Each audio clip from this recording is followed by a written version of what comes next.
უსწავლის გამზირზე ტრადიციულად მოქალაქეები ეტაპობრივად იკრიბებიან დღეს. თავდაპირველად აქ იქნება პროტესტი, ამის შემდეგ უკვე დედაქალაქის ცენტრალურ ქუჩებს შემოივლიან მარშით, აქ შეკრებილი ადამიანები, აქ იყო თავისუფალი მიკროფონი, რომლის მეშვეობითაც სინდისის პატიმრების ოჯახის წევრებს ჰქონდათ შესაძლებლობა, რომ საზოგადოებისთვის კარგად შეეხსენებინათ, რა ვითარებაში მოხდა სინდისის პატიმრების დაკავება და რა ვითარებაში არიან ახლა ისინი, თუ როგორ უმძიმეს პირობებში უწევთ საპატიმრო დაწესებულებებში ყოფნა. სავარაუდოდ უკვე რამდენიმე წუთში დაახლოებით 9 საათის შემდეგ იქნება ტრადიციული მსვლელობა. აქ შეკრებილი ადამიანები ამბობენ, რომ დღეს შინაგან საქმეთა სამინისტროს თანამშრომლებს საკმაოდ დატვირთული დღე ექნებათ, რადგან რამდენიმე ქუჩას შემოივლიან მარშის მონაწილეები იმის დასადასტურებლად, რომ მათ არაფრის ეშინიათ. სამოქალაქო აქტივისტები და ის ადამიანები, ვინც 300 დღეზე მეტია ქუჩაში არიან გამოსულები და ვინც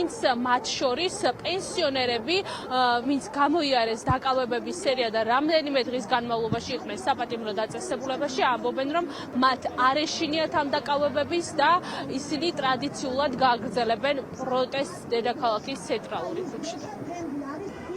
მივესალმები პოლიტპატიმრებს, გაძლებას გისურვებთ ეჭებო და თითოეულ გულშემატკივარ ადამიანს მოგესალმებით.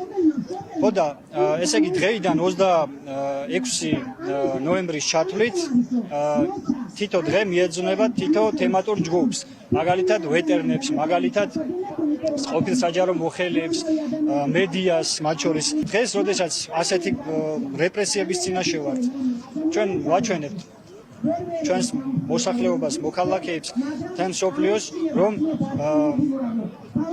არ არსებობს ჩვენი მომრევი ძალა, სანამ ერთი მოქალაქე მაინც დგას რუსთაველზე. წელიწადი მთავრდება, რომ ქუჩაში ვდგავართ. ჩვენ კანონს არ ვარღვევთ, კანონს თვითონ არღვევენ, თვითონ. ეს არის ხაფანგი. სულ ყვილა და პატიმრებენ ხალხს, ჯერ მისცემენ გადაკეტვის უფლებას, თვითონ აძლევენ ამას და მერე იყენებენ გზა გადაკეტეო. ასეთი უსამართლობა 76 წელი დავამთავრე და მე არ მოუსწრები ვარ ასე.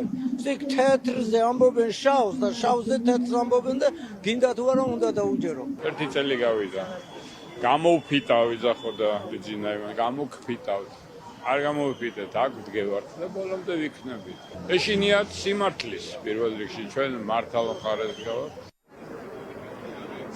აქციის მონაწილეებმა უკვე იციან, რა ქუჩებს შემოივლიან დღეს მარშით, თუმცა ეს მოულოდნელობა იქნება ტრადიციულად შინაგან საქმეთა სამინისტროს თანამშრომლებისთვის. აქ შეკრებილი ადამიანები არაპირებენ, რომ გაჩერდნენ და ქართულ ოცნებას საკმაოდ დატვირთულ შემოდგომას უანონსებენ.